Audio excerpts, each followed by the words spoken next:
नमस्कार, स्वागत है आपका। आप देख रहे हैं प्राइम टीवी। करते हैं शुरुआत देश और दुनिया की तमाम खास खबरों के साथ। दुनिया भर में कोरोना वायरस संक्रमण भयंकर रूप लेता जा रहा है। संक्रमण 185 देशों में फैल चुका है। शनिवार सुबह तक 2,75,997 मामले सामने आ चुके हैं। 11,402 लोगों की मौत हो चुकी है। राहत की बात यह है कि 91,952 लोग ठीक भी हुए हैं। वहीं दुनिया के शीर्ष नेताओं के संक्रमित होने का दौर जारी है। इस कड़ी में अब अमेरिकी उपराष्ट्रपति माइक पेंस का भी नाम शामिल हो गया है। यूरोप का वुहान बन चुके इटली में अब तक 4,032 जान जा चुकी है।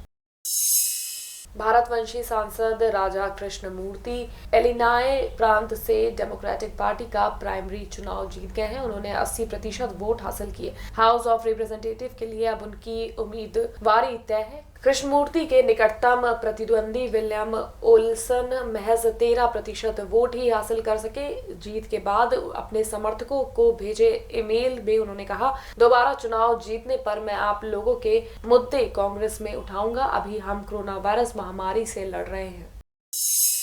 देश में कोरोना वायरस मरीजों की संख्या लगातार बढ़ रही है। पिछले 24 घंटे में भारत में कोरोना वायरस से संक्रमित 50 नए मरीज मिले हैं। कोरोना वायरस के खतरे को देखते हुए देश के 3 बड़े शहर दिल्ली, मुंबई और लखनऊ को लॉकडाउन कर दिया गया है। आज सुबह यहां तक ये संख्या बढ़कर 271 हो गई है, जबकि संक्रमितों के संपर्क में आने वाले 6,700 से अधिक लोगों को कड़ी निगरानी में रखा गया है। केंद्रीय स्वास्थ्य मंत्रालय ने यह जानकारी दी। मंत्रालय ने बताया कि देश में कोविड-19 से संक्रमितों में 32 विदेशी हैं।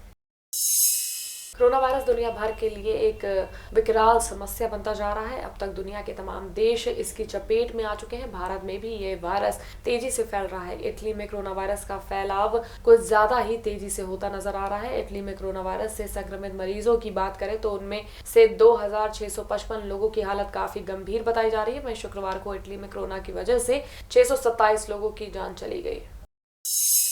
दिल्ली के उप मुख्यमंत्री मनीष सिसोदिया ने कोरोना वायरस के कारण बंद किए गए संविदा कर्मियों, अतिथि शिक्षकों और दैनिक वेतनभोगी कर्मचारियों को बड़ी राहत दी है। सिसोदिया ने बताया कि दिल्ली सरकार कोरोना वायरस के मद्देनजर बंद किए गए संस्थानों पर काम करने वाले संविदा कर्मचारियों, दैनिक वेतनभोगी कर्मचारियों और अतिथि शिक्षकों को वेतन देगी। मनीष सिसोदिया ने शुक्रवार को अपने ट्विटर अकाउंट से ट्वीट कर ये जानकारी दी।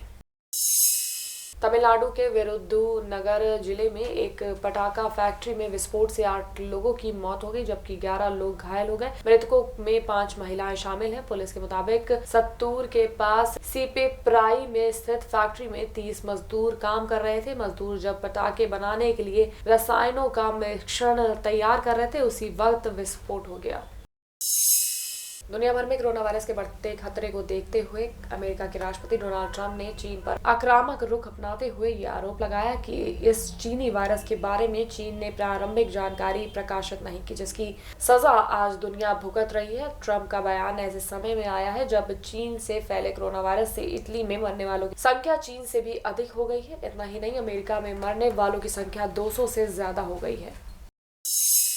उमर अकमल की आदतों से सभी परिचित हैं। बेहतरीन ही नहीं, महान बल्लेबाज बनने के गुण थे इस बल्लेबाज में, लेकिन ऐसी आदतें लगी कि करियर का ही बंटाधार हो गया। पाकिस्तान क्रिकेट बोर्ड की भ्रष्टाचार निरोधक इकाई ने उमर अकमल को अस्थायी रूप से निलंबित किया था। बोर्ड ने उन्हें 2 नियमों के उल्लंघन का दोषी पाया है। इसके तहत सुपर लीग के दौरान उमर अकमल को फिक्सिंग का ऑफर मिला था, लेकिन उन्होंने इसकी सूचना पीसीबी को नहीं दी।